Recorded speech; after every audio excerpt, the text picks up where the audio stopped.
had lost my virginity to rape. I also became very promiscuous. I drank a lot. I even wanted to die because I just didn't really care anymore. I got involved with a guy that was very abusive. And it was his child. I don't know, there was something missing inside me. I was taught Jesus' love and learned a lot of Bible verses, but it just didn't seem to really hold. I didn't really encounter it.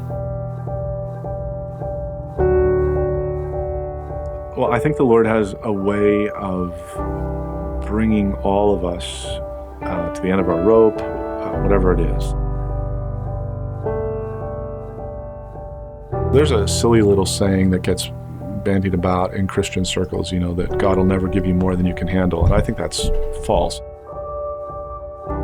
I think God consistently gives us more than we can handle. Well, we think we handle a lot, but it's by the Lord's strength.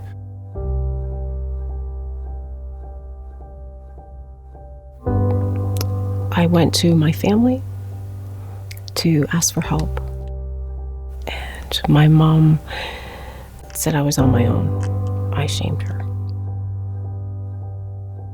I ended up having the abortion, and I ended up in the hospital. And I was devastated. And so I didn't really care about life too much. But I knew God was still there, no matter what. The Lord has a gracious way of putting circumstances into our life where it's well beyond us. We don't know what to do. Take Israel marching to the Red Sea, Egyptian army behind them, Red Sea in front of them. Why does God take them there? Well, he takes them there because he's going to display his glory and display his power. When I started going to church again, this lady was sharing about the Crisis Pregnancy Center. And her and I started talking a little bit, and for the first time in my life, I felt safe to share my story. All of us have sinned. And that's why, as a pastor, you can speak very freely about these things, because I'm going to talk about other sins other days. And I'm going to offer the same gospel hope. So the more that's in the life of the church, where we're being honest about sin and we're being honest about the gospel, the more freely these things are spoken about.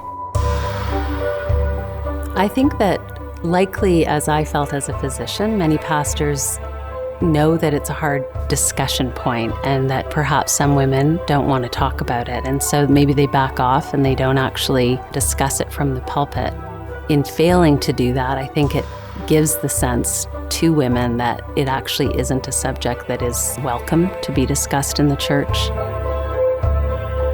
In order for the church to be a safe place, there needs to be opportunity for the pastor to speak about abortion, but also for people who have gone through this journey and found healing and freedom in Christ to actually share their stories. If you're a pastor, you need to assume that there are women in your church who have had an abortion. Statistically speaking, it's almost inevitable, as sad as that is. And so when you speak about that issue, you need to speak with the tone and the compassion that represents that she's sitting right there in front of you, even if you don't know who she is. I think there's a couple of things that churches could do so that their church becomes a safe place to talk about these things and give hope. One is learning to speak about the issue in a balanced way.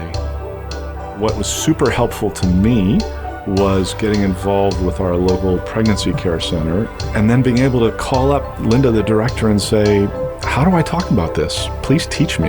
I don't know how to say these things in the proper way.